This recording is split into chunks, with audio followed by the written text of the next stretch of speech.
Bienvenue sous le quasi franc soleil de l'Andalousie en Espagne pour découvrir la gamme 2025 de Callaway, l'Elite. Et le raz-de-marée Elite commence avec 3 nouvelles têtes de driver dont la mission est plutôt compliquée, maximiser la vitesse de sortie de balle tout en garantissant une tolérance accrue. Et cette quadrature du cercle du driver quasi parfait est obtenue grâce à une construction spécifique. Déjà, ça part d'un procédé, un nouveau procédé de R&D pour les prototypes. Ça nous a permis aussi de trouver un nouveau matériau pour la couronne qui est le carbone, donc toute une couronne en carbone thermoforgé qui nous permet de travailler sur l'aérodynamisme. Deuxième point, l'AI SmartPhase qu'on fait évoluer, c'est toujours notre volonté de faire évoluer les choses et donc il y a 10 fois plus de points de contrôle que l'ancienne version.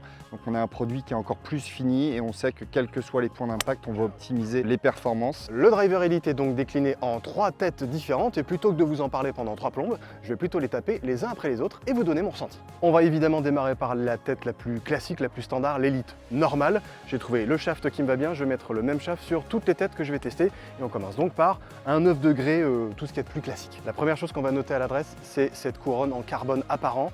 C'est vraiment joli, c'est hyper mat. Globalement, la forme de la tête donne plutôt confiance.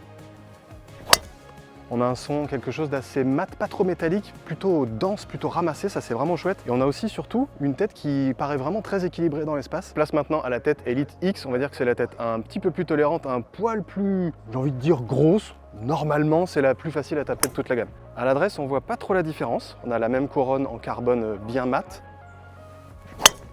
Clairement, le son est beaucoup plus aigu, beaucoup plus métallique, mais le rendu est pas mal, et la tolérance, elle aussi, est évidemment au rendez-vous. Passons maintenant à la tête Triple Diamond, c'est la tête la plus exigeante de la gamme, et la première grosse différence qu'on voit à l'adresse, c'est le fait que la couronne soit dans un noir un peu plus brillant, un peu plus classique. Déjà à l'adresse, on sent que la tête est plus ramassée, il va falloir être un peu plus exigeant sur le contact.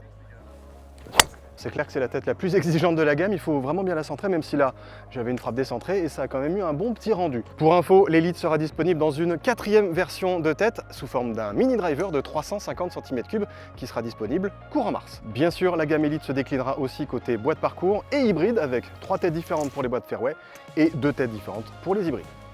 C'est vrai qu'au premier abord, les nouveaux boîtes parcours Elite ont l'air hyper fins, la face est vraiment très condensée, mais la petite semelle en escalier permet des frappes malgré tout hyper précises, même sur des coups décentrés. Et ça, c'est mon petit coup de cœur. Vous allez me dire à très juste titre que Elite, que ce soit en anglais ou en français, ça ne s'écrit pas du tout avec un Y. Sauf que vous oubliez un petit détail qui tue, celui de l'hommage qui a été rendu par cette gamme-là à Eli Callaway, le fondateur originel de la marque, parce que oui, son prénom, ça s'écrivait bien avec un Y.